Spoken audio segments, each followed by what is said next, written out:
After spending the past couple weeks in the Corrupted Gauntlet, I have finally arrived from that prison, and we have started to do our quests here to unlock Varlamore. So that's the only reason I'm leaving the Gauntlet. No, I'm not done with it. I haven't completed it yet. I've been kind of unlucky, but we're taking that kind of slow and decided, you know what, new update. Of course, we got to go check it out. So that's what we're going to do in this video. We're going to check out all the new things that came with Varlamore and see what we have in store. The day is finally here. Varlamore has just been released, and I already did the Children of the Sun's quest, which unlocks, I believe, this little quick transport over here. This one right here. So if you didn't know about it, once you do the quest, you go over here. I don't even know who we talked to. Let's see. But we're gonna go explore Varlamore. We're probably gonna do the quest, and we're gonna try out the demi bosses a little later. Right now, I just kind of want to check out the area and check out the thieving agility and the new hunter guild. Want to check all that out and just see. I mean, at first glance, this place, I mean, it looks great. It looks sick. Actually, you know what this reminds me of? I didn't play much of RuneScape 3, but what is that area called? I don't know. It's a pretty important city early on in RuneScape 3 that people do a lot of their stuff out of. I don't know. That's kind of what the design reminds me of. But I assume this is where you would do. Wait, how many quests are over here? Is it just one? I think it is just the one. I think that one's for Perilous Moons. Okay. Somewhere around here. Okay, we can do thieving over here. Let's go check this out. Okay, I got my first key. It's the wealthy citizens are the ones that you want to pickpocket. I see, I see. Oh, the auto while he's distracted is sick. That's actually super nice. So usually on the auto you get what about like 13 to 15 free auto pickpockets roughly. That's what it seems like. Also, I don't know if these house keys stack. Maybe I should just go do the thing now. Let's go try that. Check with this kid. Looks like Lavinia isn't home right now. Go quickly. Pointing in the right direction, yes. Southeast of here. Okay. Alright, she's not home, so what? I open this. Okay. I just search through everything. So this thieving minigame actually ends up being pretty cool. So you steal the house keys from the wealthy citizens in the bazaar, and then basically when the citizens are not at home, you can raid their home and loot. The nice thing about it is you only have to click on each looting station once. You just click it once, let it go, and every once in a while you're going to get a little golden arrow telling you to loot something specific. It's going to give you a better XP drop, and it's going to give you bonus goods. Basically, you use those goods to exchange with the guy that you started with, and he will give you some cash back for those.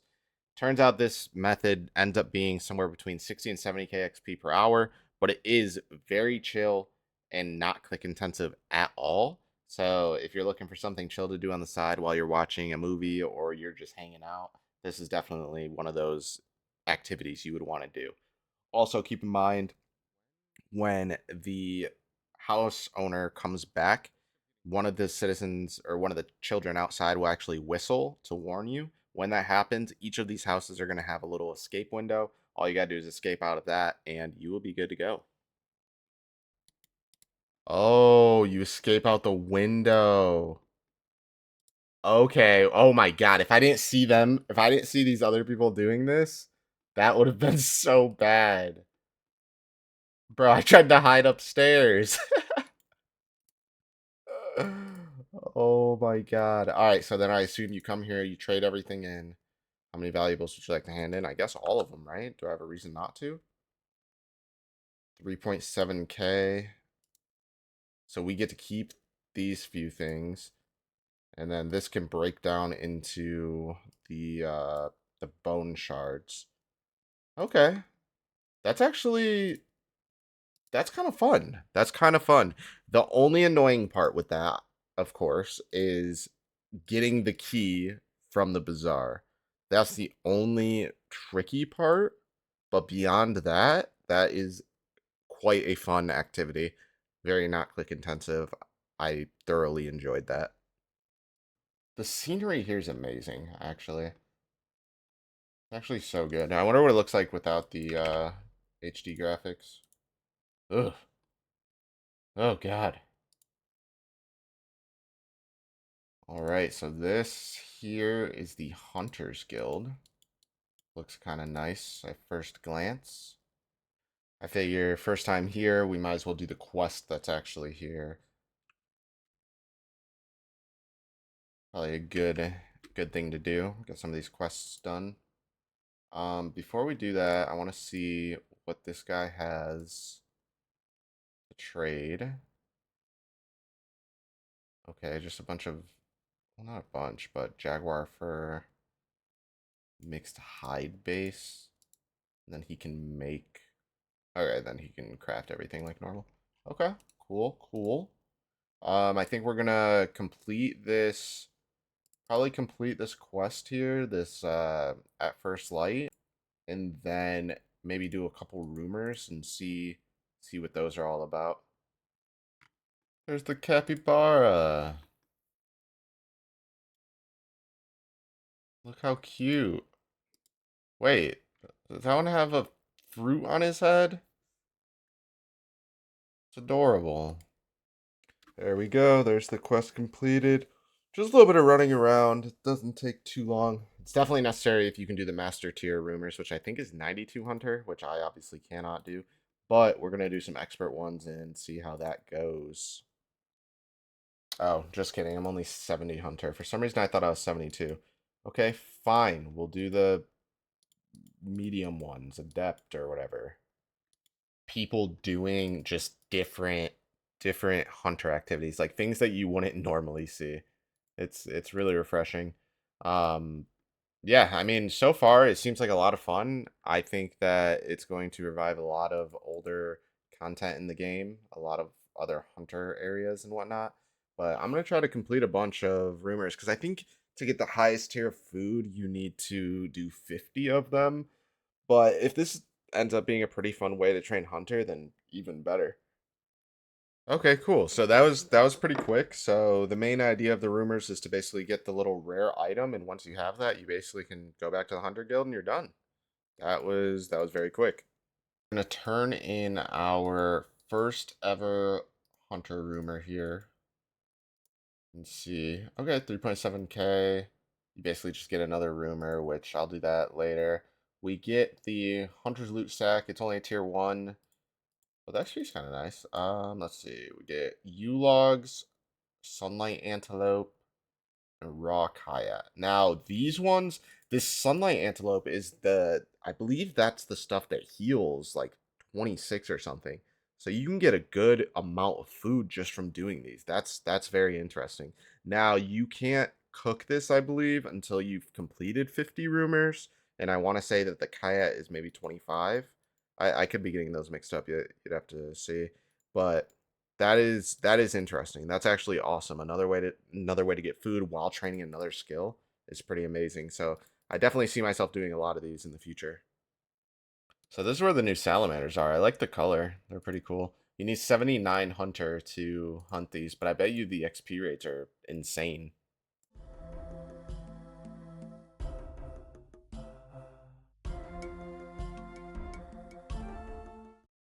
All right, there's Twilight's Promise complete, and we can just fly on the birds all around Varlamore now, which is awesome.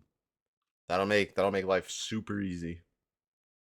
All right, the riveting tale of a lily pad labor dispute is completed, which is cool. Unlocks a new hardwood patch here, so I guess you have the False Island ones and this one now. It's pretty nice. Good XP.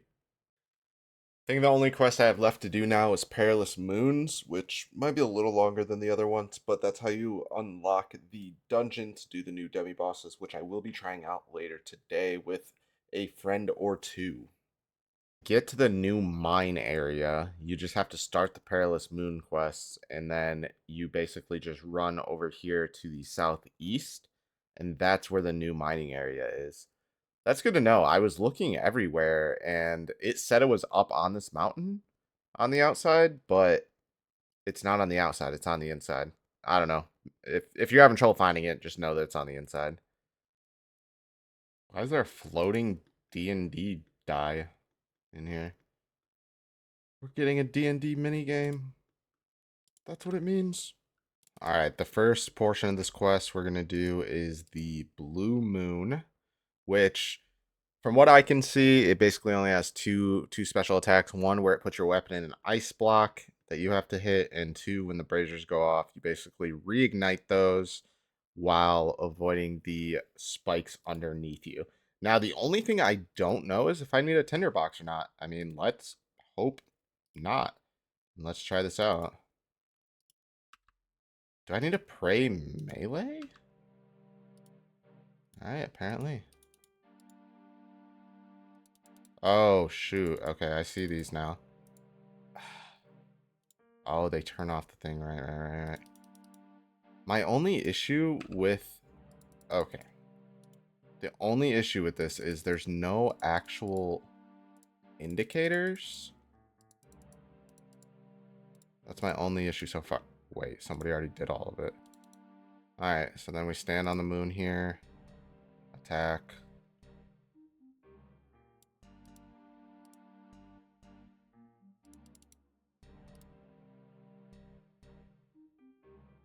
Okay.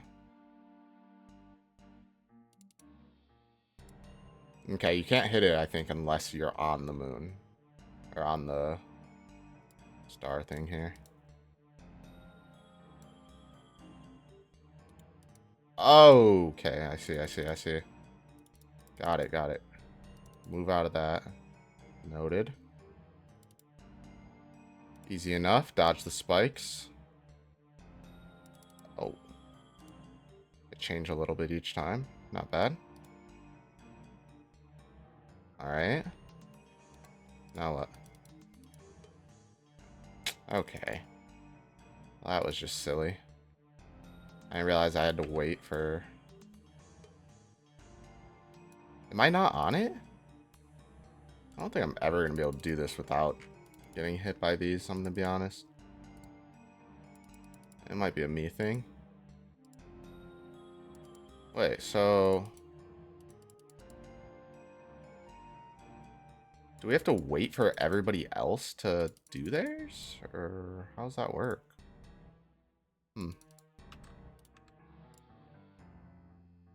Alright.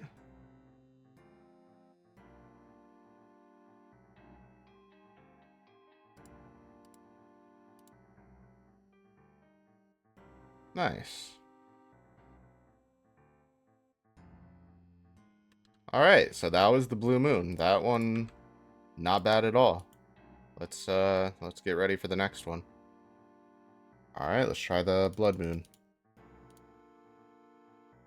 Some of it's relatively self-explanatory. Except for the fact that guy kind of worked me there for a second. Okay, this one's not as bad as it seems once you get used to it.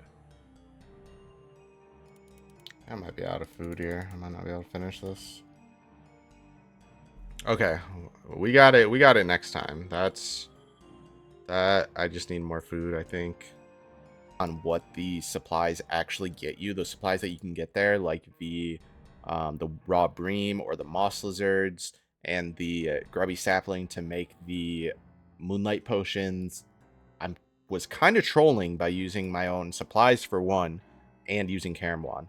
So definitely make the supplies within the dungeon if you want to have the best supplies possible. I mean, if you don't really care about it and you're probably not an Iron Man, then I wouldn't worry about it too much. But if you don't have a ton of supplies and high level supplies, I would definitely just go ahead and make them in the dungeon. So I'm going to do that, and then we're going to go back to completing the quest, and then probably get ready to actually grind it out for real after that.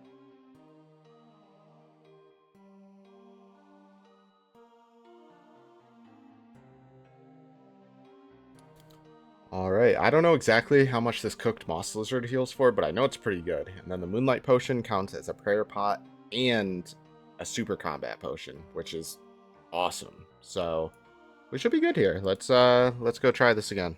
We go again. It's so weird that you just spawn into whatever just because it's just all individual stuff. It's just so weird.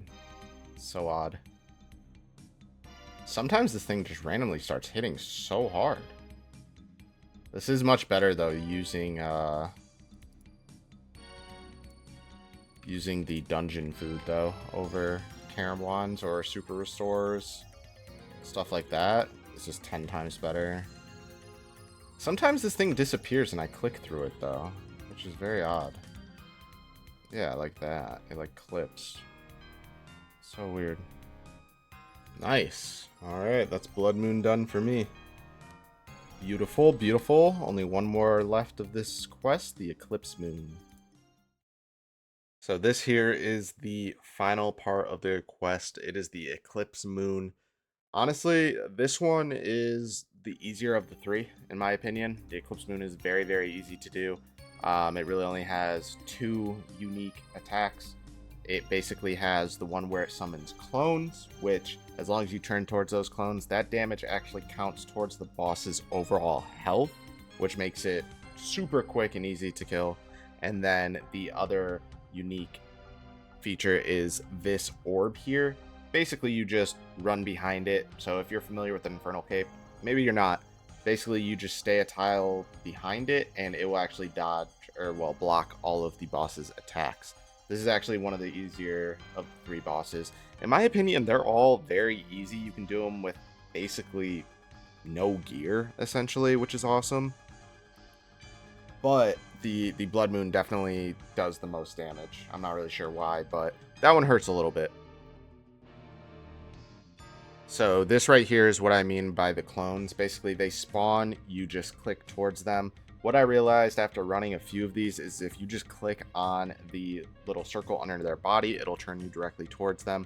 Basically, just do it as soon as you see them popping up. And again, it's going to hit them pretty hard, and it's going to count towards the overall boss kill. So you should be killing the Eclipse Moon very, very quickly.